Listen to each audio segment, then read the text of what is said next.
नमस्कार, दूरदर्शन किसान पर कार्यक्रम हेलो किसान देखना शुरू कर चुके हैं आप। मैं हूं आपके साथ पुलकित शुक्ला। हेलो किसान एक ऐसा कार्यक्रम है जिसमें हमारे दर्शकों की भूमिका बहुत महत्वपूर्ण हो जाती है। हेलो किसान के कार्यक्रम में हर बार खेती किसानी से जुड़े हुए ऐसे तमाम महत्वपूर्ण विषयों पर हम चर्चा करते हैं, जिन चर्चाओं से आपके समस्याओं का समाधान निकल कर आता है। आपके सवालों के जवाब इस कार्यक्रम में शामिल किए जाते हैं। हेलो किसान के इस कार्यक्रम में आपकी भूमिका भी, जैसे मैंने बताया, कि बहुत महत्वपूर्ण है। आपके सवाल लाइव इसमें शामिल किए जाते हैं, लाइव जवाब आपको मिलते हैं। लेकिन आज कौन से विषय पर हम चर्चा करेंगे, कौन से विषयों पर आपकी समस्याओं का समाधान आज हम करेंगे, इसके बारे में जान लेते हैं। हेलो किसान कार्यक्रम में आज जिस विषय पर हम चर्चा करने जा रहे हैं उस विषय पर नज़र डालते हैं। पहला विषय रहेगा लीची की खेती। इसके अलावा दूसरा विषय आज हमारा रहेगा बेलदार सब्जियों की खेती। इन दोनों विषय से जुड़े हुए आपके जो भी सवाल हैं या आपके मन में कोई भी संशय है इस दोनों विषयों को लेकर, तो आपको करना बस इतना है कि अपना फ़ोन उठा के सीधा सवाल पूछ लेना है। अब सवाल पूछने की प्रक्रिया क्या होगी उसके बारे में आपको बता देते हैं। आप हमारे टोल फ्री नंबर का इस्तेमाल कर अपना सवाल हम तक पहुंचा सकते हैं। टोल फ्री नंबर है 1800-11-3060, 1800-11-3061। लेकिन फ़ोन करते समय आपको किन बातों का ध्यान रखना है? एक तो आपके टेलीविज़न की आवाज़ कम हो, दूसरा आपके फ़ोन में पर्याप्त नेटवर्क हो ताकि संवाद बेहतर तरीके से स्थापित हो सके और आपकी समस्या का समाधान सही तरीके से हो सके। इसके अलावा आप व्हाट्सएप के ज़रिए भी अपना सवाल हम तक पहुंचा सकते हैं। व्हाट्सएप नंबर नोट कर लीजिए, 8800520717। व्हाट्सएप करते समय आप जहां से संदेश लिख रहे हैं, सवाल लिख रहे हैं, वहां का नाम और अपना नाम लिखना ना भूलें। इसके अलावा दर्शकों, आप हमें ईमेल के ज़रिए भी अपने सवाल पहुंचा सकते हैं। ईमेल के लिए आप हमारी ईमेल आईडी नोट कर लीजिए। हमारी ईमेल आईडी है hellokisan2015@gmail.com। और सबसे मेन बात पर अब पहुंचते हैं, सबसे महत्वपूर्ण बात पर। इन दोनों विषय से जुड़े हुए जो खास एक्सपर्ट हैं जो हमारे स्टूडियो में मौजूद हैं, उनसे भी आपका तारुफ करा देते हैं। सबसे पहले आज हम स्वागत करते हैं डॉक्टर विकास दास जी का। निदेशक हैं राष्ट्रीय लीची अनुसंधान केंद्र मुजफ्फरपुर से। आपका सर बहुत स्वागत करते हैं हम। इसके साथ ही हमारे साथ स्टूडियो में मौजूद हैं डॉक्टर भोपाल सिंह तोमर, अध्यक्ष हैं सस्य विज्ञान संभाग IRI पूसा नई दिल्ली से। सर आपका भी बहुत स्वागत है जी। तो आज जैसे हमारे दो विषयों पर चर्चा करने जा रहे हैं, लीची की खेती और बेलदार सब्जियों की खेती के बारे में हम चर्चा करेंगे। तो चर्चा की शुरुआत करते हैं। सबसे पहले तोमर जी का रुख करते हैं। डॉक्टर तोमर जी, आपसे हम जानना चाहते हैं कि ये समय बेलदार सब्जियों की खेती करने के लिए कितना उपयुक्त है और कौन कौन सी सब्जियों की खेती इस मौसम में की जा सकती है? पुलकित जी, जैसा कि आपने बताया कि आज का जो हमारा विषय है जिस पे हम किसान भाइयों की चर्चा के साथ चर्चा करेंगे, बेलदार सब्जियों की खेती। जी किसान भाइयों, ये आप सभी जानते हैं कि अभी जो बेलदार सब्जियां हैं वो खेत में फलन की स्थिति में हैं और अभी का जो समय चल रहा है, ऐसे में अभी ना तो हम नई बुआई कर सकते हैं और ना ही हम अभी वर्षा के मौसम की बेलदार सब्जियों की बुआई कर सकते हैं। अगर हमारे किसान भाई वर्षा मौसम में बेलदार सब्जियों की उगाने की योजना बनाई है, तो ऐसे में किसान भाइयों ये उपयुक्त समय है कि आप अपने खेत की तैयारी करें। खेत में संभव हो सके अगर आपके पास उपलब्ध है प्रचुर मात्रा में सड़ा हुआ गोबर की खाद या कंपोस्ट, उसको आप अपने खेत में मिला दें। खेत की जुताई करें, उसका समतलीकरण करें और जल निकास आदि की व्यवस्था की तैयारी करें। और ये चुनाव भी आप करें कि कौन सी बेलदार सब्जी आपको उगानी है और कौन सी किस्म लेनी है और किस प्रकार से उगाना है, ताकि फसल की बुआई से पूर्व ये जो योजना है वो आपको अवश्य करनी है। कैसे, कौन से खेत में आप कौन सी सब्जी लगाएंगे, उसकी उर्वरा शक्ति कितनी है, उसकी अगर आपने कभी मिट्टी की जांच नहीं कराई है तो आप मिट्टी की जांच करा सकते हैं और मिट्टी की जांच के आधार पे आप उसमें पोषक तत्वों के प्रबंधन की योजना बना सकते हैं। और फसल का चुनाव करना है, किस्म का चुनाव करना है, सामान्य किस्म लगानी है या संकर किस्म लगानी है, तो बीज की सुचारू व्यवस्था आप पहले से कर लें ताकि आप सुनिश्चित हो सकें। एक अच्छे किसान के लिए ये महत्वपूर्ण होता है कि वो बुआई से पूर्व ये नियोजन करें। दूसरी स्थिति है कि जो फसलें अभी हमारे खेत में हैं, मैं बताना चाहूँगा, अभी लौकी, तुरई, खीरा, खरबूजा, ककड़ी, तरबूज, चिचिंडा, परवल और कुंदरू, ये सारी बेलदार सब्जियां अभी किसानों के खेत में लगी हुई हैं जो फलन की अवस्था में हैं। उन फसलों में किस प्रकार से हमारे किसान भाई बेहतर प्रबंध करें ताकि उनकी फसल की वृद्धि, फलों का विकास और उनकी गुणवत्ता बेहतर हो सके। ऐसे में फसल के जो शस्य प्रक्रियाएं हैं वो कैसे करनी है, विशेषकर आपको पानी कब लगाना है, आपको तुड़ाई कैसे करनी है, तुड़ाई के बाद किस प्रकार से आपको अपने मिनिमल प्रोसेसिंग करनी है अपने उत्पाद की, ताकि आप बाज़ार में जब अपना उत्पाद लेके जाएं आपको बेहतर उसका मूल्य मिले। और अगर इस समय फसल आप देख रहे हैं कि उत्तर भारत के जो मैदानी क्षेत्र हैं इनमें तापक्रम बहुत तेज़ी से बढ़ा है और 45 या 46 डिग्री के आसपास तापक्रम चल रहा है दिन का, और रात्रि का तापक्रम भी 27-28 के आसपास है, जो इन फसलों की विकास, वृद्धि और फलन के लिए बहुत अच्छा नहीं है। तो ऐसे में हमारे किसान भाइयों को अपनी फसल से बेहतर बढ़वार, बेहतर पुष्पन, फलन और बेहतर गुणवत्ता का उत्पाद लेने के लिए बहुत सारी क्रियाओं को करने की आवश्यकता होती है। बिल्कुल डॉक्टर तोमर जी, इन सभी क्रियाओं पर विस्तार रूप से हम चर्चा करेंगे कदम दर कदम, और भी बहुत बारीकियां हैं इस खेती के बारे में जो आपसे हम जानेंगे, लेकिन उससे पहले एक विशेष रिपोर्ट पर नजर डाल लेते हैं।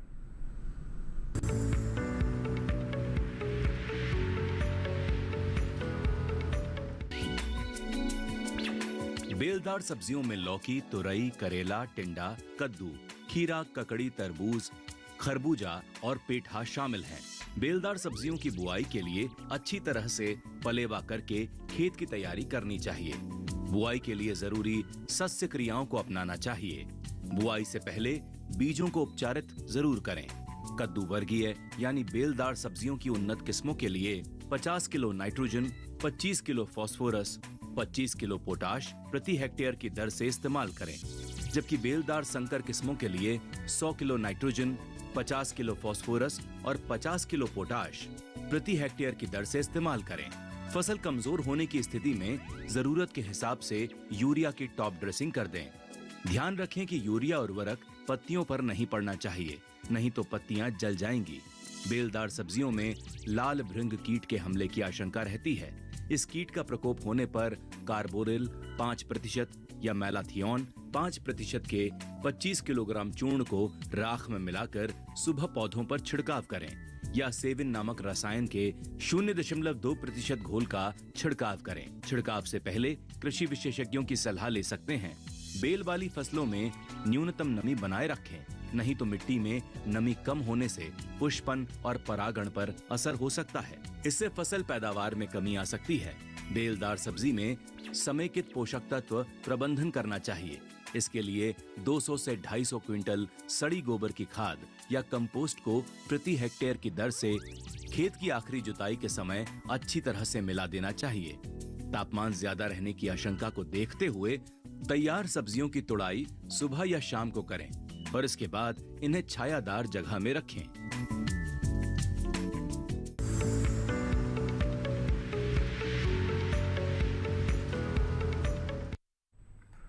तो चलिए अब आगे बढ़ेंगे और अपना जो दूसरा विषय है लीची की खेती को लेकर अब बात कर लेते हैं। लीची की खेती को लेकर क्या कुछ बातें विशेष रूप से ध्यान रखनी चाहिए।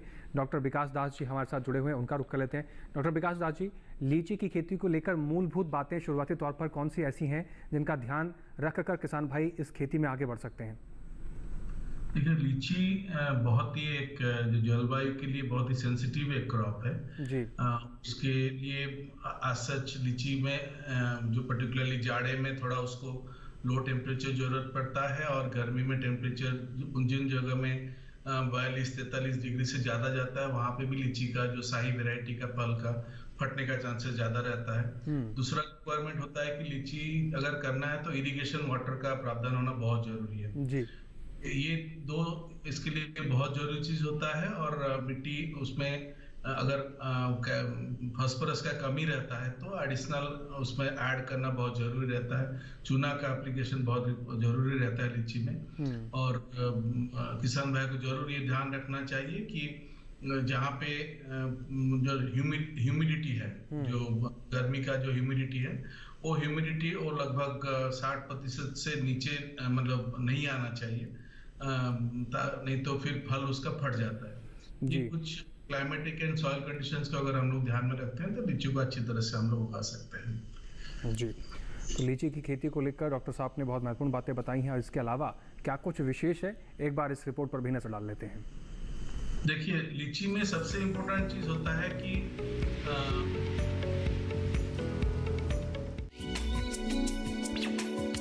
लीची के फल अपने आकर्षक रंग, स्वाद और गुणों के लिए जाने जाते हैं। ऐसे में किसान अगर बागवानी से अच्छा मुनाफा कमाना चाहें तो लीची की खेती कर सकते हैं। बता दें कि देश में सबसे ज्यादा लीची का उत्पादन बिहार में होता है।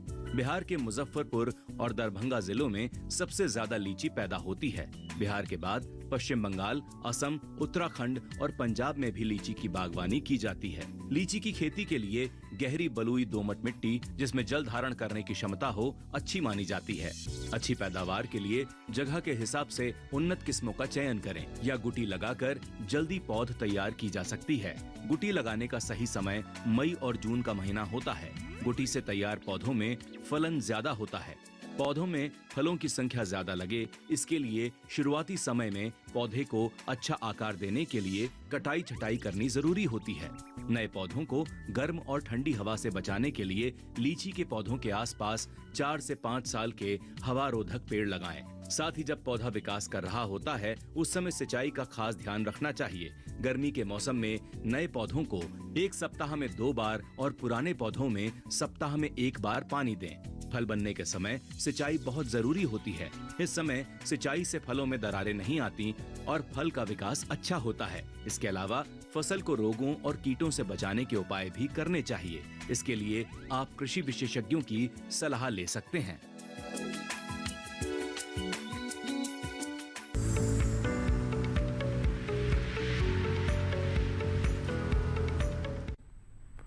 तो जो किसान भाई लीची की खेती करना चाहते हैं या करने की सोच रहे हैं तो रिपोर्ट में बताई गई बातों का आप ध्यान रख सकते हैं और इसके बारे में और भी विस्तार जानकारियां हम डॉक्टर साहब से आपके लिए साझा करेंगे। लेकिन फिलहाल एक बार फिर से डॉक्टर तोमर जी का रुख करते हैं। डॉक्टर तोमर जी, आपने बताया कि तापमान बहुत बढ़ रहा है। ऐसे में ये तापमान जिस तरह से बढ़ रहा है इन बेलदार सब्जियों के लिए कहीं ना कहीं हानिकारक है।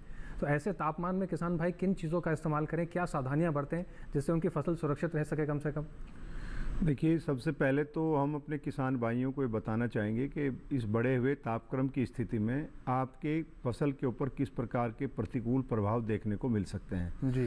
पहला प्रभाव तो होगा कि नर पुष्पों की संख्या बढ़ेगी और मादा पुष्पों की संख्या कम हो जाएगी। ऐसा होने से आपके खेत में फलन कम होगा और आपकी उपज में कमी आएगी। दूसरी बात है, उपज में कमी क्यों आएगी? एक तो कारण हुआ कि नर फूलों की संख्या बढ़ेगी और मादा फूलों की संख्या कम होगी। दूसरी है, जब गर्मी ज़्यादा होती है ऐसे में जो परागण वाहक होते हैं उनकी संख्या में भी बहुत तेज़ी से कमी आती है। जी। क्योंकि तेज धूप और गर्मी लू की अवस्था में जो हमारे परागण करने वाले कीड़े हैं, मधुमक्खियाँ हैं या और भृंग हैं, दूसरे कीड़े हैं, उनकी संख्या में कमी आ जाती है। और तीसरी बात है कि जब तापक्रम बढ़ता है तो आपको विशेष ध्यान देने की आवश्यकता होती है सिंचाई व्यवस्था के ऊपर। और सिंचाई कब करनी है इसके लिए मैं बताना चाहूँगा कि गर्मी के मौसम में जब तापक्रम अधिक है, या तो किसान भाई खेत में अपनी क्यारियों में, नाली में या ड्रिप के माध्यम से अगर आप सिंचाई दे रहे हैं अपनी बेल वाली फसलों में, तो आप या तो प्रातःकाल में दें, सुबह 5 बजे से लेके 10 बजे तक दें, और या शाम को 3 बजे के बाद या 4 बजे के बाद आप खेत में पानी दें। और पानी की मात्रा नियंत्रित दें। खेत में पानी खड़ा नहीं होना चाहिए। जी। अक्सर हमारे किसान भाई जहां सतही सिंचाई पद्धति को अपनाते हैं उसमें अधिक मात्रा में पानी लगता है खेत में, और कई बार पानी अधिक मात्रा में देने से वो खड़ा हो जाता है, और जब तापक्रम अधिक होता है तो उससे जो है पौधों को नुकसान होने की संभावना बढ़ जाती है। वो संभावना, वो नुकसान क्या हो सकता है कि अगर आप जल भराव होता है, तेज़ गर्मी पड़ती है, तो ऐसे में फसल के अंदर उकटा रोग आने की संभावना बढ़ जाती है। तो अगर हमारे किसान भाई अपनी बेलदार फसलों में इस स्थिति से बचना चाहते हैं तो आप सिंचाई के समय में सिंचाई की मात्रा में आपको परिवर्तन करना होगा। दूसरा, परागण वाहकों की संख्या की आपूर्ति के लिए आपको परागण वाहक या तो आप मधुमक्खी की कॉलोनीज़ खेत के किनारे पर रख सकते हैं, और या आप जो हैं उनके लिए कुछ भोजन की व्यवस्था भी कर सकते हैं। क्योंकि जब फूलों की संख्या कम होती है तो उनको आहार उपलब्ध न होने के कारण उनकी गतिविधियाँ कम हो जाती है। जी डॉक्टर तोमर जी, मैं आपको रोकना चाहूँगा, एक दर्शक हैं, उनका सवाल लेते हैं, फिर आपको मैं समय देता हूँ, आप बात अपनी पूरी कीजिएगा। मनसूब मिश्रा जी हैं बाराबंकी उत्तर प्रदेश से, फोन लाइन पर जुड़ गए हैं। मनसूब जी, आपका स्वागत है, अपना सवाल पूछिए। हेलो जी अपना सवाल पूछिए। हाँ, मैं नंद स्वरूप सुनाऊँ बाराबंकी से।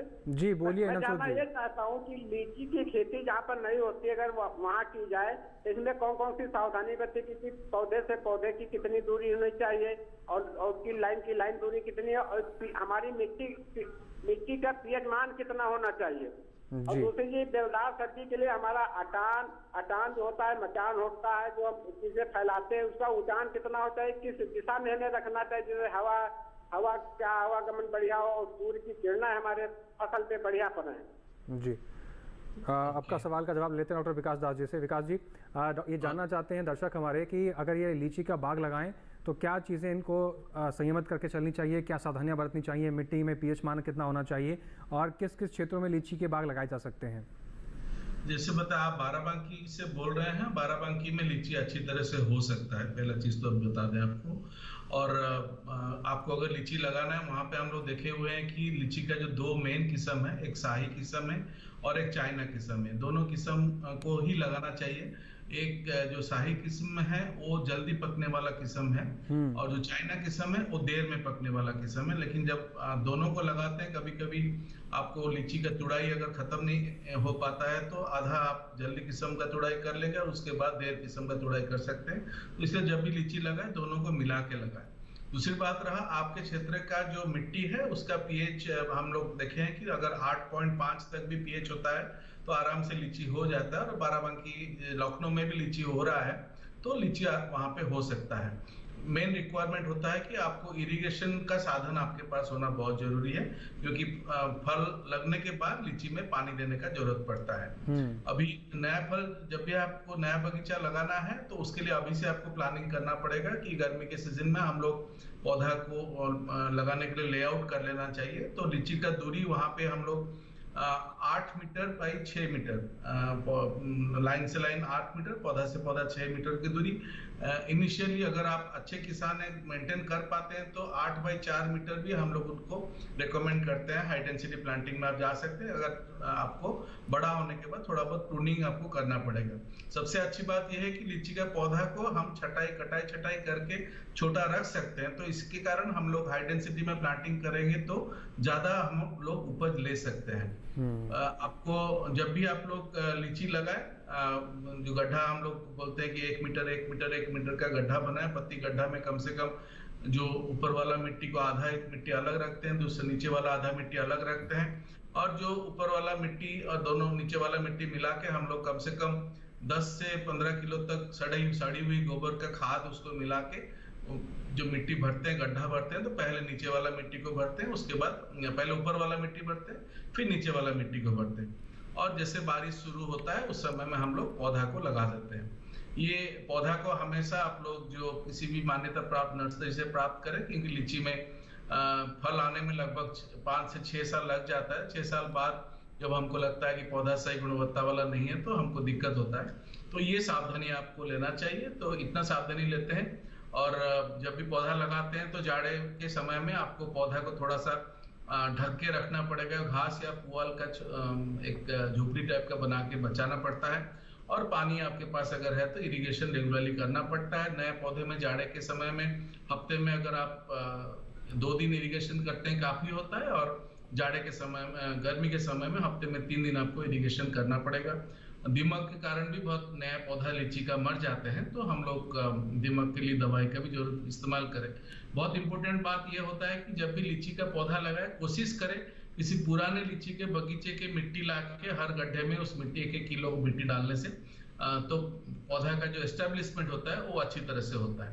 तो ये कुछ सावधानी अगर आप लगा लेते हैं तो लीची का बगीचा अच्छी तरह से लगा सकते हैं। बाराबंकी में लीची अच्छी तरह से हो जाएगा, ये हमें विश्वास है। जी, तो नंद स्वरूप मिश्रा जी, आप इन सभी बातों का ध्यान रख सकते हैं। अगर लीची का बाग भी लगाना चाहते हैं या लीची के व्यवसाय में आना चाहते हैं तो इन बातों का सही तरीके से इस्तेमाल कर आप अच्छा खासा बाग स्थापित कर सकते हैं। और उम्मीद करते हैं कि इन जानकारियों से आपको लाभ भी होगा और आप अच्छे तरीके से लीची की खेती कर पाएंगे, मुनाफा कमा सकते हैं। फिलहाल चर्चा को आगे बढ़ाएंगे, लेकिन यहाँ रुकना होगा एक ब्रेक के लिए। आप बने रहें दूरदर्शन किसान के साथ और देखते रहें हेलो किसान।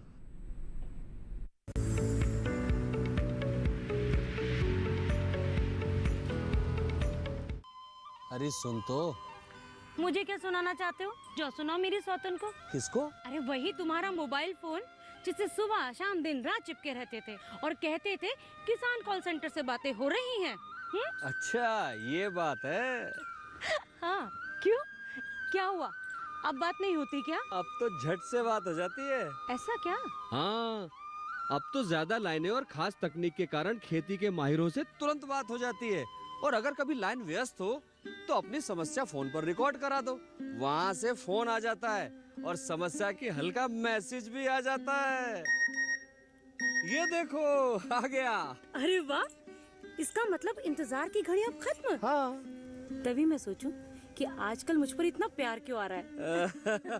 कृषि संबंधी समस्याओं का अपनी भाषा में तुरंत हल पाने के लिए पूरे भारत में किसी भी फोन से हेल्पलाइन नंबर पर संपर्क करें। किसानों का दोस्त किसान कॉल सेंटर।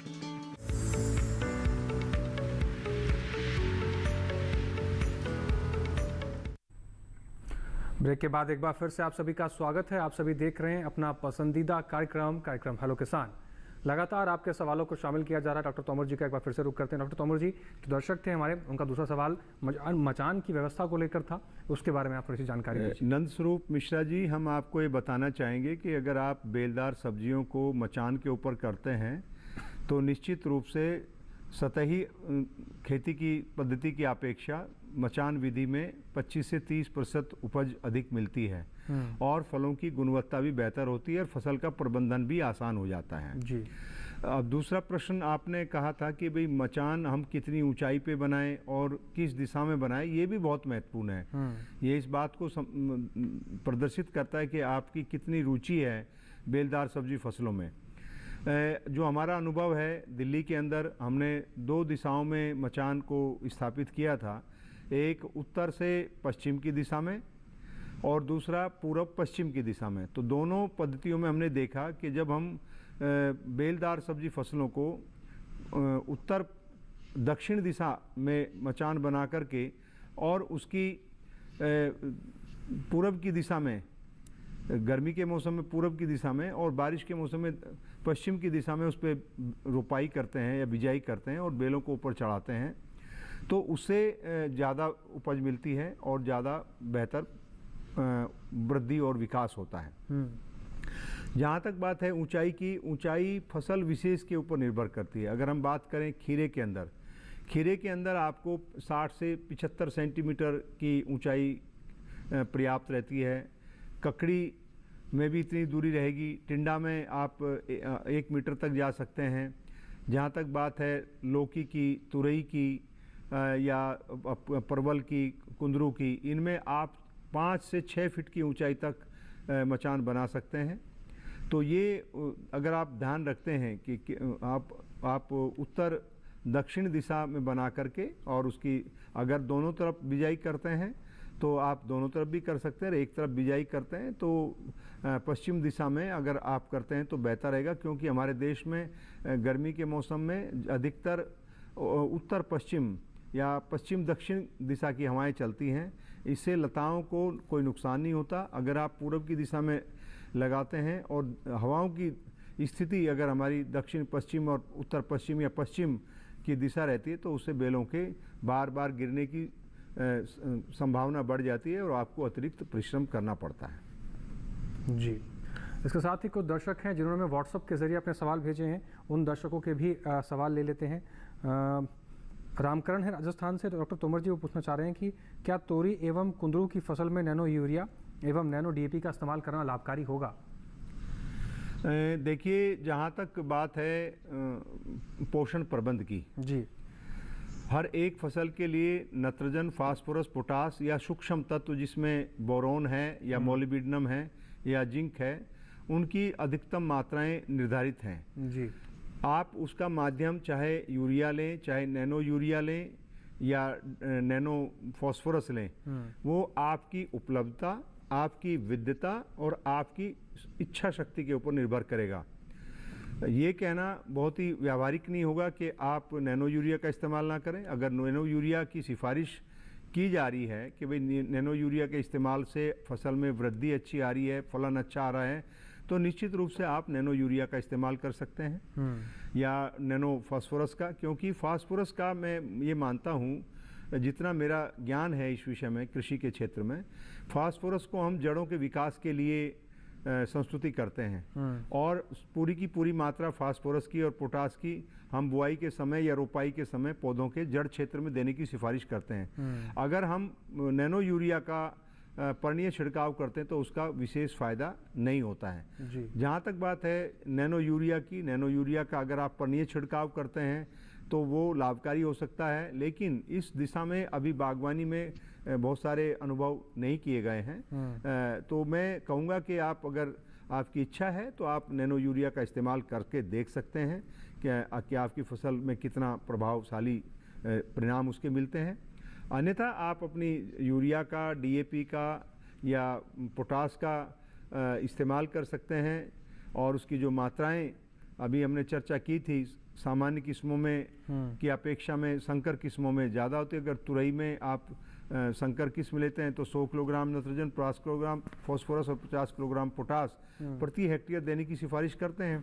अगर सामान्य किस्म ले रहे हैं, ओपन पॉलिनेटेड वैरायटी ले रहे हैं, तो ये मात्रा आपकी आधी हो जाती है। तो ये हमारी जो कुछ संस्तुतियाँ हैं, रिकमेंडेशंस हैं सफल फसल के विकास, वृद्धि एवं बेहतर उपज के लिए, तो ये आपकी चॉइस के ऊपर निर्भर करेगा कि आपकी उपलब्धता और आपकी रुचि कितनी है नैनो यूरिया या सामान्य जो हमारे उर्वरक हैं उनके इस्तेमाल में।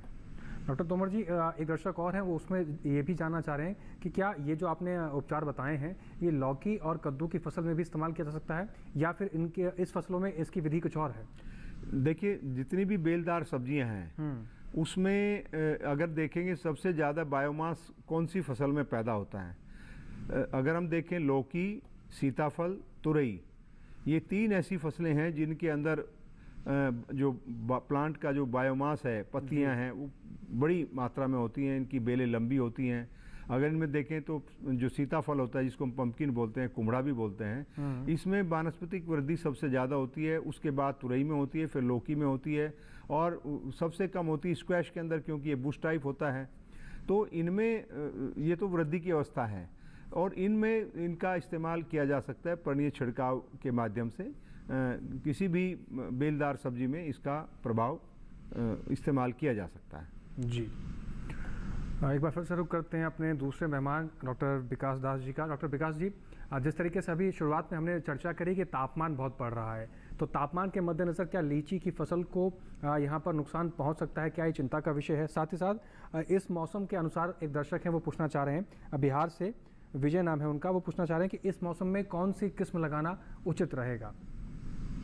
देखिए, लीची जैसे बताया कि उसका 2 स्टेज में तापमान बहुत क्रिटिकल होता है। एक होता है नवंबर दिसंबर के समय में उसको 12 डिग्री के नीचे कम से कम 60 से 100 घंटा तक का टेम्परेचर चाहिए, जो न्यूनतम टेम्परेचर होता है जी। और अगर ये टेम्परेचर बढ़ जाता है तो ये देखा, इस साल जैसे देखा गया कि अगर टेम्परेचर हमारा पिछले 40 साल में जितना था उससे नवंबर का टेम्परेचर, न्यूनतम टेम्परेचर 1 डिग्री बढ़ गया और दिसंबर का टेम्परेचर लगभग 0.8 डिग्री बढ़ गया था। तो उस समय में नया पत्ती पौधा फेंक देता है। जब नया पत्ती अगर दिसंबर के महीने में आ जाता है तो उसमें फूल आने का क्षमता कम हो जाता है। तो ये दिसंबर में अगर टेम्परेचर का इंक्रीज के कारण भी हमारा जो उपज होने का जो वो कम हो जाता है। फिर इस बार जैसे जो जाड़ा का सीजन है वो इस बार जनरली हमारा टेम्परेचर बढ़ना शुरू हो जाता है, मार्च के शुरुआत में बढ़ना शुरू हो जाता है। लेकिन इस वर्ष जैसे हमारा जाड़ा लंबा समय तक रहा तो मंजर आने में लेट हो गया। और उसके बाद जो गर्मी का सीजन में अप्रैल के महीने में भी टेम्परेचर बहुत हाई रहा, 40 डिग्री के जो हवा चला, पछिया हवा चला, उसके कारण फल जो छोटे आकार के फल थे तो फल झड़ गए। तो ये आगे भी ऐसे हो सकता है क्योंकि टेम्परेचर बढ़ रहे हैं और जो हमारे फल में स्कॉर्चिंग आने का चांसेस रहेगा।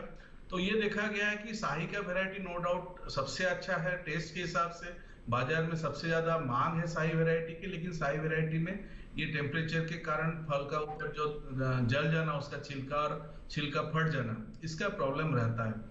और हमको ये दोनों चीज से बचाने के लिए हम लोग देखें 3-4 चीज का जो स्टैंडर्ड रिकमेंडेशन है उसका छिलका को स्वस्थ रखने के लिए बोरॉन का रेगुलर स्प्रे किसान को करना चाहिए।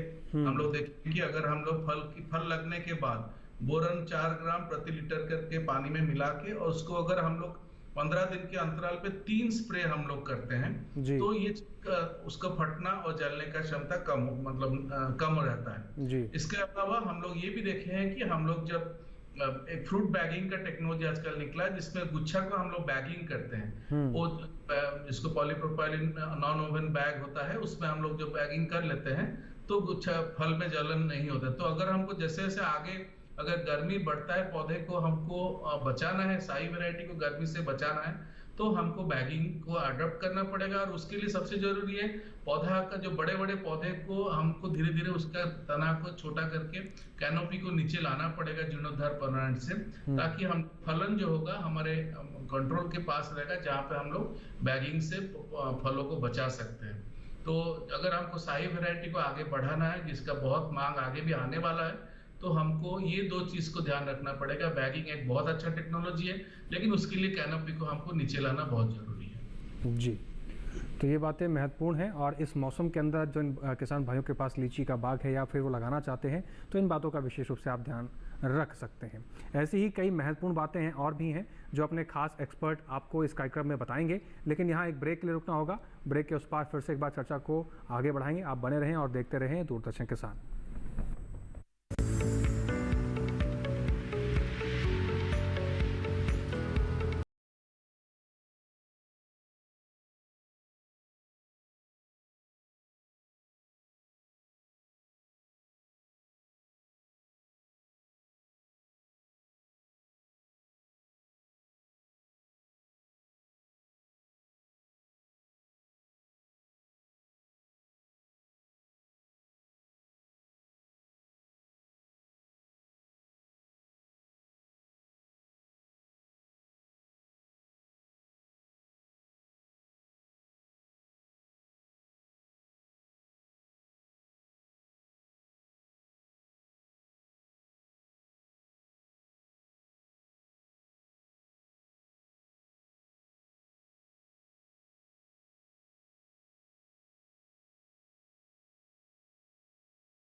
ब्रेक के बाद एक बार फिर से आप सभी का स्वागत है। कार्यक्रम हेलो किसान देख रहे हैं आप। 2 महत्वपूर्ण विषयों पर चर्चा की जा रही है। तमाम सवाल आपके इस कार्यक्रम में शामिल किए जा रहे हैं। तो खास मेहमान विषय से जुड़े हुए आपके सवालों के जवाब लाइव इस कार्यक्रम के माध्यम से आप तक पहुंचा रहे हैं। तो जो भी आपके सवाल हैं लीची की खेती को लेकर और बेलदार सब्जियों की खेती को लेकर आप फ़ोन उठाकर अपना सीधा सवाल हमसे पूछ सकते हैं।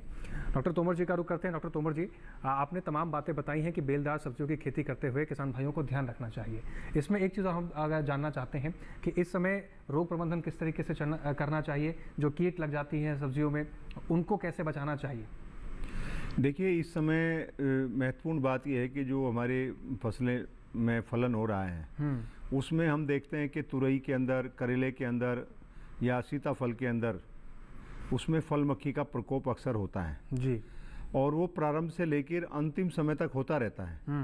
तो ऐसे में हम अपने किसान भाइयों को ये सलाह देना चाहूँगा कि आप अपने फसल में फल मक्खी से होने वाले नुकसान को निरीक्षण करें, देखें, और इसके लिए आप रसायनों का छिड़काव का सहारा ना लें। उससे बेहतर होगा कि आप अपने खेतों में फल मक्खी को मास ट्रैपिंग के माध्यम से उनको नियंत्रित करने का प्रयास करें। मास ट्रैपिंग का मतलब क्या है कि जो हमारे कीट वैज्ञानिक हैं वो खेतों में ये जानने के लिए कि कीट का प्रकोप वो आर्थिक नुकसान के स्तर पर पहुंच गया या नहीं पहुंचा, उसके लिए विशेष रूप से करते थे। लेकिन सुविधाओं के विकास के कारण, जानकारी के विकास से ये बात बहुत अच्छी साबित हुई कि अगर हमारे किसान भाई अधिक मात्रा में फल मक्खी के जो ट्रैप्स हैं उनको लगा करके उनको मास ट्रैपिंग कर लें तो इसके प्रकोप को कम किया जा सकता है। और ये सभी जो बेल वाली फसलें हैं जिनके मैंने नाम लिए हैं उनके अंदर फल मक्खी का प्रकोप बना रहता है और इससे बचाव के लिए दवाई उसका विकल्प नहीं है। उसका विकल्प है फेरामोन ट्रैप्स। आप फल मक्खी के फेरामोन ट्रैप्स अपने खेत में लगाइए। 1 एकड़ में आप 8 से 10 फेरामोन ट्रैप लगा दीजिएगा और उसको 15 दिन के बाद उनका जो टिक्की है उसको आप बदलते रहिएगा। तो ऐसे में आपको जितने भी फल मक्खी के नर हैं वो फेरामोन ट्रैप के अंदर ट्रैप होते जाएंगे और मादा से निषेचन नहीं करेंगे और वो आगे फिर आपका एग लेइंग करके फलों की गुणवत्ता को प्रभावित नहीं करेंगे। तो मैं अपने किसान भाइयों से ये विनम्र भावना के साथ कहना चाहता हूँ कि आप फल मक्खी के नियंत्रण के रसायनों का इस्तेमाल बिल्कुल ना करें। उसके लिए आप फेरामोन ट्रैप का इस्तेमाल करें और ये बहुत कारगर हैं और इसको मास ट्रैपिंग के माध्यम से करें तो निश्चित रूप से आपके खेत में फल मक्खी के नुकसान से में बहुत कमी आ जाएगी। बिल्कुल। दूसरी बात हम अपने किसान भाइयों को कहना चाहेंगे कि गर्मी के मौसम में अभी उकटा रोग या आजकल जी उकटा रोग के बारे में आपसे विस्तार से जानकारी लूंगा। एक दर्शक हैं, उनके लिए एक बार उनका सवाल ले लिया जाता है। राम कुमार है बाराबंकी उत्तर प्रदेश से। राम कुमार जी अपना सवाल पूछिए। आप तक आवाज पहुंच रही है राम कुमार जी? हाँ जी अपना सवाल पूछिए। ये गुट्टी किसे कहते हैं? गुट्टी तो डरिया लगाई जाते काट कर। जी किस विषय से? गुट्टी लीची से जुड़ा है। कहते हैं कब लगाई जाती है? जी राजकुमार जी आपके सवाल का जवाब ले लेते हैं। डॉक्टर विकास जी आपने सुना डॉक्टर साहब की राजकुमार जी पूछ रहे हैं कि गुट्टी का क्या इलाज है, गुट्टी क्या चीज है? जो लीची का पौधा हम लोग तैयार करते हैं वो तैयार करने का जो तरीका है, कलम बनाने का तरीका को गुटीकरण उसको बोलते हैं और लीची पौधा का जो वेजिटेटिवली प्रोपेगेटेड जो लीची प्लांट को गुटी बोलते हैं जी। और जो जब भी हमेशा आप लोग कोशिश करें जब भी लीची का पौधा खरीदे लीची का गुटी किया हुआ पौधा ही खरीदे, ना कि उसका बीज से बना हुआ पौधा खरीदे। तो राजकुमार जी आपके उम्मीद करते हैं कि आपके सवाल का जवाब आपको मिल गया होगा। डॉक्टर तोमर जी का फिर से रुख कर लेते हैं। डॉक्टर तोमर जी आप उकटा रोग के बारे में जानकारी दे रहे थे। मैं बात कर रहा था कि गर्मी के प्रकोप के कारण जब हम सिंचाई व्यवस्था को ठीक से नहीं कर पाते हैं तो अक्सर हमारी बेल वाली सब्जी फसलों में उकटा रोग आने की संभावना बढ़ जाती है। तो इसमें एक तो हमने ये सावधानी रखनी कि सिंचाई का जो समय है, पानी की मात्रा उसको नियंत्रित करके रखना है। दूसरा ये है कि आप अगर वर्ष प्रतिवर्ष एक ही खेत में इसको लगाते हैं बेल वाली सब्जी फसलों को और उसमें उकटा रोग आया था अगर पिछले साल में, तो मैं किसान भाइयों से कहना चाहूँगा कि आप 1 साल या 2 साल के लिए आप उस खेत में बेलदार सब्जियां ना लगाएं ताकि उकटा के जो फ्यूजन विल्ट का जो पैथोजन है उसको हम गहरी जुताई करके या फसल में बदलाव ला करके उसको हम कम कर सकते हैं। और तीसरी बात कहना चाहूँगा, अगर कहीं पौधों में इस प्रकार के लक्षण दिखाई देते हैं एक आध पौधे में, तो आपको उसमें फिर बचाव के तौर पे बाविस्टिन या रिडोमिल का ड्रंचिंग या कॉपर ऑक्सीक्लोराइड का अगर आप ड्रंचिंग कर देते हैं, घोल बना करके उसमें दे देते हैं, तो इसकी संभावना को कम किया जा सकता है। दूसरी, आजकल बेलदार सब्जी फसलों में एक नई चुनौती सामने आ रही है, देखने में आती है कि ये गमोसिस ब्लाइट है। इसमें क्या होता है कि जो मिट्टी के ऊपर से तना 4 इंच की ऊंचाई पे या 2 इंच की ऊंचाई पे कहीं से भी तना फट जाता है, फट करके उसमें से गम निकलता है जी। और गम निकल के पौधा जो है वो सूख जाता है। तो ऐसे में इस बीमारी को हमने पहचान किया है, गमोसिस ब्लाइट कहलाती है जी। और इसका प्रकोप धीरे धीरे बढ़ रहा है। ये भी मृदा जनित भी है और ये फसलों के अवशेष के माध्यम से ये जो पैथोजन है अपना सर्वाइवल का तरीका अपनाता है। तो ऐसे में अगर कुछ पौधों में इस तरह के लक्षण हैं या आपको पहले से अनुभव है कि आपने ये बेल वाली सब्जियां लगाई थी उनमें ये बीमारी आई थी, तो आने की इंतज़ार ना करें, उसमें प्रिवेंशन के तौर पे बचाव के रूप में आप बाविस्टिन का 2 ग्राम प्रति लीटर के हिसाब से घोल बना करके उसका तनों के ऊपर छिड़काव कर सकते हैं या पत्तों के ऊपर छिड़काव कर दें ताकि इस बीमारी से बचा जा सके। तीसरी जो बीमारी आती है वो downy mildew, powdery mildew. Powdery mildew तो अभी इतनी गर्मी में नहीं आती है और डाउनी मिल्ड्यू का भी एक अपना आने का तापक्रम है कि जब तापक्रम 30 डिग्री के आसपास होता है तब इसका प्रकोप ज़्यादा होता है और अब स्थिति बदलाव है। तो इससे तो किसानों को चिंतित होने की अब आवश्यकता नहीं है। और अगली जो चुनौती होती है हमारी होती है विषाणु रोग की। तुरई हो चाहे सीताफल हो चाहे खरबूजा हो, तरबूज हो या खीरा हो, इनके अंदर बहुत सारे विषाणु के रोग आते हैं और इन विषाणु के रोग को फैलाने का काम करती है सफ़ेद मक्खी या रस चूसने वाले कीड़े।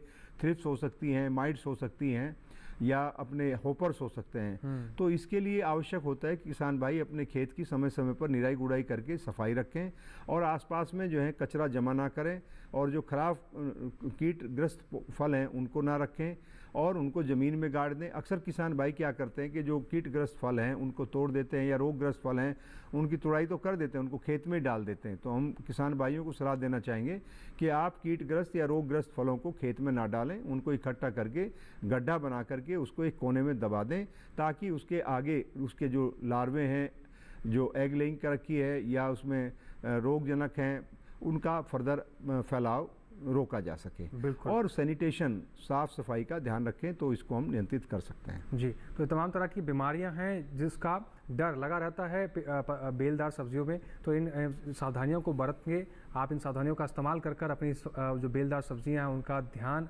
रख सकते हैं अच्छी तरीके से और अच्छा उत्पादन आपको मिल सकेगा। डॉक्टर विकास दास जी का रुख कर लेते हैं। डॉक्टर विकास दास जी, जब रोगों की बात हो रही है, उनसे बचाव की बात हो रही है, तो लीची के बारे में बात कर लेते हैं। लीची के बागों में कौन कौन से रोग लगने की डर बना रहता है और उसकी सावधानियाँ क्या होनी चाहिए? एक तो आपने बैगिंग की व्यवस्था बताई, साथ ही जो कीट हैं या इस तरह के जो पक्षी हैं उसके लिए आपने बैगिंग की व्यवस्था बताई, लेकिन रोगों की अगर बात कर ली जाए तो कौन कौन से रोग लगने की संभावनाएं बढ़ जाती हैं, उनके बचाव क्या है? देखिए, लीची में रोग बहुत ज्यादा नहीं लगता है। पिछले कुछ वर्षों में लीची में एक नया शुरू हुआ जिसको इन्फ्लोरेसेंस ब्लाइट बोलते हैं हम लोग।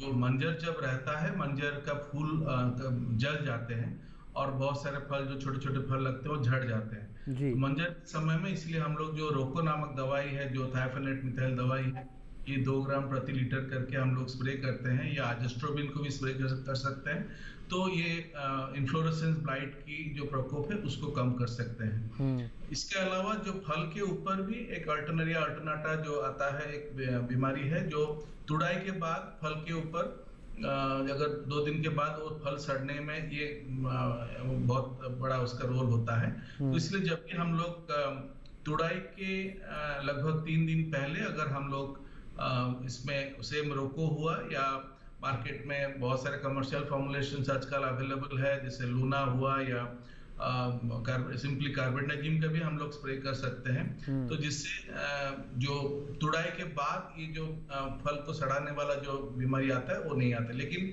लीची के लिए सबसे इम्पोर्टेंट होता है कीट। इसके लिए बहुत कीट का नियंत्रण बहुत इंपॉर्टेंट होता है। लीची में सबसे जो इम्पोर्टेंट पेस्ट होता है, लीची के फल के अंदर जो बीज होता है, वो बीज में छेद करके पिल्लू दिखता है, बहुत वो लीची खाने लायक नहीं रहता है और किसान को बहुत उसके कारण हानि होता है जब इसका अगर प्रकोप आ जाता है। तो इसके लिए किसान को जब भी हमारा फल लग जाते हैं, जब फूल होने के बाद जो फल लौंग के आकार के हो जाते हैं, उस समय में किसान को पहला स्प्रे कर लेना चाहिए। इमामेक्टिन बेंजोएट का पहला स्प्रे कर सकते हैं, या लैम्बडा साइलोथ्रिन का लोग भी स्प्रे कर सकते हैं।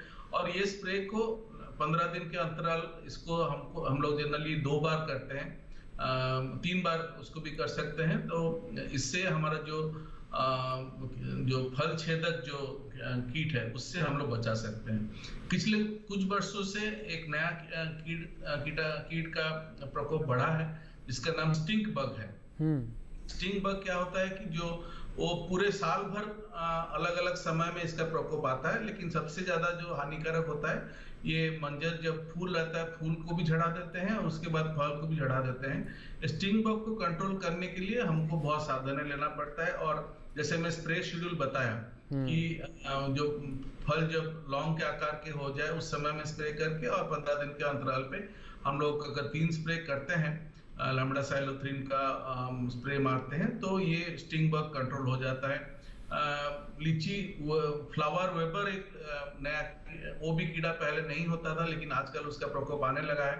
जो मंजर के में जो फूल होते हैं, फूल में वो लोग जाला बना के फूल को गिरा देते हैं। तो मंजर निकलने के समय में हम लोग एक अगर कीटनाशक का स्प्रे, जैसे जो थियाक्लोरपिड नामक एक स्प्रे है, जिसको 10.6 ml प्रति लीटर करके इसको हम लोग स्प्रे मार देते हैं, तो हम लोग जो फ्लावर वेपर का प्रकोप से लीची को बचा सकते हैं। ये कुछ हम लोग का लीची का प्रकोप, कीट और बीमारी का प्रकोप है। इसके अलावा लीची में लीची माइट एक माइट लगता है, जो पत्ती मुड़ जाते हैं नीचे, लाल रंग का उसमें वेलवेटी मास दिखता है। तो इसके लिए सबसे जो इम्पोर्टेंट नॉलेज है, बहुत समय में हम देख रहे हैं कि किसान जो साइपरमेथ्रिन ग्रुप का इंसेक्टिसाइड लीची में स्प्रे करते हैं। अगर हम लोग ज्यादा साइपरमेथ्रिन ग्रुप का इंसेक्टिसाइड लीची में स्प्रे करते हैं तो माइट का प्रकोप बढ़ता है। तो उसका साइपरमेथ्रिन ग्रुप का दवाई को लीची में हम लोग स्प्रे ना करें। और माइट के लिए हम लोग ये जनरली अक्टूबर के महीने में माइट दिखता है, उससे अगर हम लोग अक्टूबर के शुरुआत में एक ओमाइट नामक एक दवाई आता है, अगर इसका हम लोग स्प्रे कर लेते हैं 2.5 ml प्रति लीटर करके, तो माइट का कंट्रोल हो जाता है। लेकिन सबसे इम्पोर्टेंट है, जितना भी माइट का इन्फेक्टेड डालिया हमको अपने हाथ के पास दिखेगा, उसको मैनुअली तोड़ के बगीचे से बाहर उसको जला देना बहुत जरूरी होता है, नहीं तो बहुत तेजी से स्प्रेड करते हैं। अगर हम लोग माइट को इग्नोर करते हैं, वो बहुत तेजी से सारे पौधे में स्प्रेड कर जाते हैं और पौधे को जो उसमें फिर फूल नहीं आ पाते। तो ये कुछ अगर हम लोग सावधानियां बरत लेते हैं तो कीट बीमारियों को नियंत्रण अच्छी तरह से हम लोग लीची में कर पाते हैं। जी, तो लीची के बागों में भी जो कीट लगने की संभावना है, जो रोग लगने की संभावना है, उनकी रोकथाम करने के लिए इन बातों का भी किसान भाई विशेष रूप से ध्यान रख सकते हैं। चर्चा को आगे बढ़ाएंगे, लेकिन यहाँ एक ब्रेक के लिए रुकना होगा। आप बने रहें और देखते रहें हेलो किसान।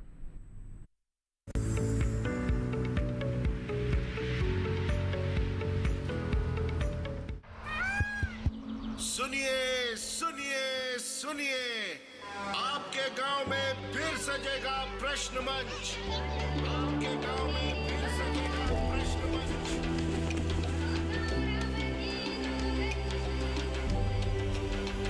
मिट्टी, मौसम, बीज, फसल, किसान को मिलेगी यहाँ हर सरकारी स्कीम की जानकारी। जो करके आएगा पूरी तैयारी, प्रश्न का उत्तर देकर बनेगा इनामधारी। मंच है तैयार, प्रश्न है तैयार, और आप? मैं भी हूँ तैयार। मैं हूँ तैयार। हाँ, मैं भी हूँ तैयार। मैं भी तैयार हूँ। किसान प्रश्न मंच में आपका स्वागत। किसान प्रश्न मंच सीजन 2 हर रविवार रात 8:30 बजे डीडी किसान पर।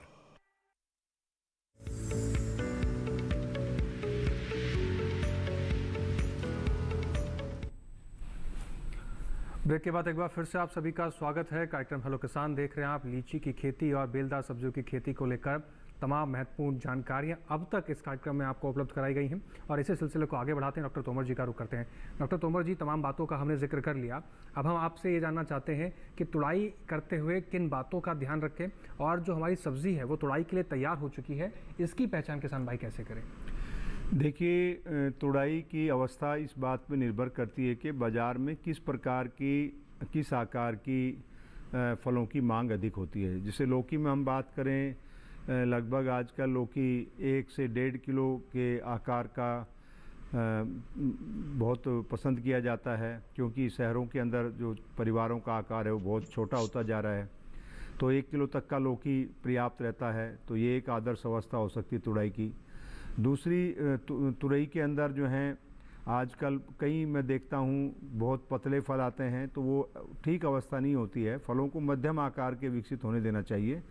और अगर हम तरबूज की बात करें, फल को पकने की अवस्था जांच करना बहुत मुश्किल होता है, लेकिन किसान भाई जो अनुभवी हैं वो उसके आकार को देख करके कब पुष्पन होता है और कितने दिन बाद तुड़ाई आरंभ कर रहे हैं, तो उसके आधार पर उसका निर्णय लिया जा सकता है। और खरबूजे में अगर हम बात करें तो फल पकने के बाद पीले हो जाते हैं या स्वतः तने को छोड़ देते हैं। और आजकल कुछ किस्में ऐसी भी आई हैं जो सरदा टाइप हैं, जिनमें ये पकने के बाद फल अपने डंठल से अलग नहीं होते हैं। तो उनको फलों के आकार, उनके रंग के विकास के आधार पे हम जांच करके, पहचान करके उनकी तुड़ाई करते हैं। तो ये निर्भर करता है कि बाज़ार में किस प्रकार की मांग है, किस आकार की फलों की मांग है, वो हमें देख के तुड़ाई करना है। तुड़ाई के बाद एक तो तुड़ाई का समय महत्वपूर्ण होता है। तुड़ाई कब करें? अगर आप स्थानीय बाज़ार में फल बिक्री के लिए भेज रहे हैं या सब्जियां, तो आप तुड़ाई का कार्य प्रातः काल में करें जी, शाम के समय करें। और अगर आपको दूरस्थ स्थान पे भेजना है तो आप सुबह और शाम दोनों टाइम करके, और जितना ट्रांसपोर्टेबल लोड आपके पास हो जाए उसको आप तुड़ाई का समय का निर्णय ले सकते हैं। महत्वपूर्ण बात ये होती है कि जब हम तुड़ाई करते हैं, तुड़ाई करते वक्त हमें क्या सावधानी रखनी। अगर हम लौकी को थोड़े डंठल के साथ लेते हैं तो टिंडे को थोड़े डंठल के साथ लेते हैं तो उससे उसकी गुणवत्ता बेहतर रहती है। कई बार मैं देखता हूँ कि टिंडे को किसान मरोड़ के तुड़ाई करते हैं, तो इससे क्या होता है कि जो उसका जो डंठल है फल के साथ जो चिपका रहता है वहाँ पे वो घाव बन जाता है और उसमें उसका फ्लूइड निकल के लाल रंग का हो जाता है, तो उससे बाजार में उसकी गुणवत्ता प्रभावित होती है। ऐसे तुरई में, खीरे में हम अगर उसकी कटाई के समय आधा इंच का स्पेस रख लेते हैं, डंठल रख लेते हैं, तो वो उसकी सुंदरता को भी बढ़ाता है और उसमें जो घाव बनता है तुड़ाई से वो भी हम बच सकते हैं, उससे किसी प्रकार का इन्फेक्शन नहीं होगा फल में। और उसके बाद आप फलों को छायादार जगह में रखें जहाँ हवा हो। अगर उनको हम मिनिमल प्रोसेसिंग की मैंने प्रारंभ में बात की थी कि फलों को उनके रंग, रूप, आकार के आधार पे अगर हम वर्गीकृत करें तो देखें कि बाज़ार में जो हम कुछ बाज़ार में तो ऐसे हैं कि भाई बड़े आकार के तरबूजों की आवश्यकता होती है, कहीं मध्यम आकार के हैं, कहीं छोटे हैं। हालांकि आजकल तरबूजे के अंदर, खरबूजे में इतनी किस्मों का विकास हमारे देश में हुआ है कि उपभोक्ता के पास सब तरह के विकल्प हैं। तो फिर भी बाज़ार की स्थिति को देखते हुए, मांग को देखते हुए या किस्म विशेष को देखते हुए हमें निर्णय लेना होता है, श्रेणीबद्ध करना है उनको। अगर धुलाई कर सकते हैं तो उनको आप तापक्रम में कमी लाने के लिए आप साफ़ स्वच्छ जो पानी है, ट्यूबवेल का या नहर का पानी है, आप उससे उसकी धुलाई कर सकते हैं। गंदे पानी से धुलाई ना करें और उसके बाद उनको जो है प्रॉपर ठीक तरीके से उनका डब्बा बंदी करें, क्योंकि आप डब्बा बंदी के माध्यम से भी आप अपने उत्पाद को तुड़ाई के उपरांत जो नुकसान होता है उसको कम कर सकते हैं, उसकी गुणवत्ता को बनाए रख सकते हैं। तो ये सारी बातें हैं जो किसान भाइयों को ध्यान महत्वपूर्ण बातें हैं और सारा खेल आपका इस पर निर्भर करता है कि आप तुड़ाई कब करते हैं और बाजार की मांग कैसी है, आपकी पैकिंग कैसी होती है। हाँ, डॉक्टर विकास जी का भी रुख कर लेते हैं। डॉक्टर विकास जी, आपसे भी मैं यही जानना चाहूँगा कि लीची तैयार कर ली हमने, बाकी सब चीज़ों से सबको लीची को हमने बचा लिया, लेकिन जब अब मार्केट में भेजने की बात आई तब उसकी पहचान कैसे की जाए कि अब तुड़ाई के लायक हो गए हैं, कच्चे तो नहीं रह गए हैं, और उसकी पैकिंग कितनी महत्वपूर्ण होती है? देखिए, लीची का जो सबसे बड़ा प्रॉब्लम है लीची में वो है उसका शेल्फ लाइफ बहुत कम होता है। 2 दिन में तुड़ाई का ज्यादा से ज्यादा 2 दिन में लीची का फल के ऊपर का जो छिलका जो है वो भूरा रंग का हो जाता है और वो बेचने लायक नहीं रहता है, जबकि उसका गुद्दा फिर भी ठीक रहता है, लेकिन उसको किसान बेच नहीं पाते हैं। तो तुड़ाई के समय में हम लोग को बहुत सारी सावधानी लेना पड़ता है ताकि हम लोग जो सेल्फ लाइफ है उसको थोड़ा सा बढ़ा पाए। तो शुरू होता है कि जैसे आपका पहला प्रश्न था कि कैसे पता चले लीची पका है कि नहीं। लीची का जो पहला सिम्टम होता है फ्लैटनिंग ऑफ ट्यूबरकल्स, उसके छिलका के ऊपर जो पॉइंटेड स्पॉट रहता है स्ट्रक्चर, वो धीरे धीरे फ्लैट हो जाता है जी। तो उस चीज को हम लोग मानते हैं कि लीची पक गया, क्योंकि लीची एक नॉन क्लाइमेट्रिक फ्रूट है, वो तुड़ाई होने के बाद उसमें और ज्यादा मिठास नहीं बढ़ता है। तो इसलिए हम लोग जनरली लीची को तोड़ के थोड़ा सा चखना चाहिए कि उसमें जो जनरली जितना मिठास होना चाहिए आ गया है कि नहीं, और उसके बाद लीची का तुड़ाई करें। जब भी लीची का तुड़ाई करें, किसान भाई जनरली दिन भर करते रहते हैं, जो गलत तरीका है। लीची का तुड़ाई हमेशा भोर के 4 बजे से लेके ज्यादा से ज्यादा सुबह के 9 बजे या 10 बजे तक करना चाहिए, ताकि धूप के समय में लीची का तुड़ाई ना करें। और उसके बाद तुड़ाई करने के बाद लीची को, फल को हमेशा एक जैसे छायादार जगह में रखें ताकि उसका फील्ड हीट को निकल जाए, और सही किस्म का उसमें जो पैकिंग है उसको फॉलो करना चाहिए। लीची के लिए पैकेजिंग सिस्टम अलग अलग संस्था से डेवलप हुआ है, हमारे संस्थान से भी डेवलप हुआ है। जो अगर 5 प्लाई या 7 प्लाई का सिस्टम हो, जिसमें 15% हम लोग वेंटिलेशन प्रोवाइड करते हैं, उसमें हम लोग लीची को रखते हैं। 5 किलो या 10 किलो या 20 किलो का डब्बा डिजाइन किया गया है, उसी डब्बा में रख के हम लोग लीची को जब पैकिंग करते हैं और उसके बाद उसको बाहर बेच पाते हैं। अगर किसान के पास प्री कूलिंग फैसिलिटी है, तो ये देखा गया है कि तुड़ाई के बाद अगर हम फल को टेम्परेचर को हम लोग 10 से 12 डिग्री तक ले आते हैं ताकि फील्ड हीट उसका निकल जाता है, उसके बाद उसका भंडारण क्षमता ऐसे ही 2 दिन और बढ़ जाता है जी। तो डॉक्टर विकास जी, समय की कमी की वजह से अभी चर्चा को हमें यहीं विराम देना होगा। आपने बहुत महत्वपूर्ण बातें बताई हैं और जो लीची की बागवानी है, जो लीची की खेती जो किसान भाई कर रहे हैं, इन बातों का ध्यान रखें कि तुड़ाई भी बहुत आवश्यक हो जाती है, सही समय पर तुड़ाई करना और वो पक गया है कि नहीं, इन बातों का भी ध्यान रखना बहुत आवश्यक होता है। आपने बहुत महत्वपूर्ण जानकारियाँ हमारे किसान भाइयों के लिए साझा की। आपने समय निकालकर जो हमें समय दिया आपका, उसके लिए बहुत शुक्रिया आपका डॉक्टर विकास दास जी। धन्यवाद जी। डॉक्टर भोपाल सिंह तोमर जी, आप हमारे साथ स्टूडियो में आए, आपने भी जो महत्वपूर्ण जानकारियां हमारे किसान भाइयों के लिए साझा की है, उम्मीद करते हैं कि उन जानकारियों से किसान भाइयों को लाभ होगा। आपका समय देने के लिए हमारे साथ आपका बहुत बहुत धन्यवाद जी। तो आज के इस कार्यक्रम में तमाम महत्वपूर्ण जानकारियां इन दोनों विषय से जुड़ी हुई आप तक पहुंचाई गई हैं। अगले अंक में हम कौन से विषय पर चर्चा करेंगे, एक बार इस पर भी नजर डाल लेते हैं।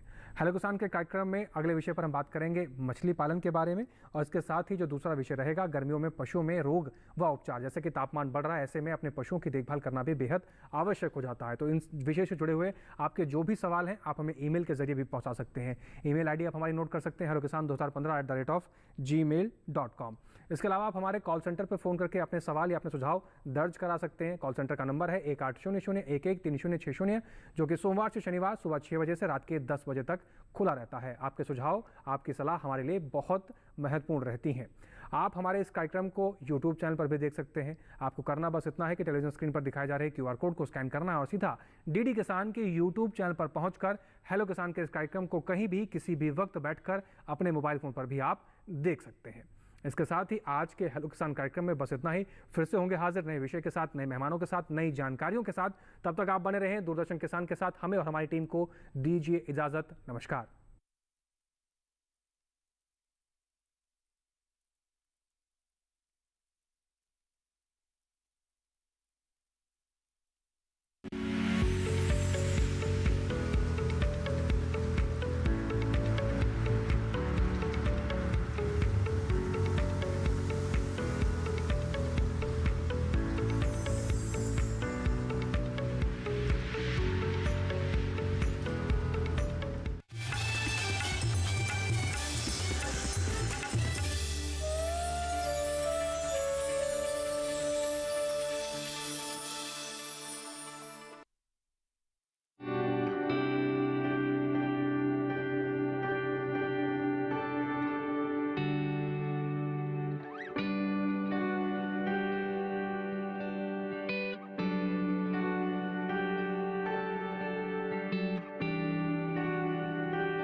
DD किसान, बदलते भारत की शान।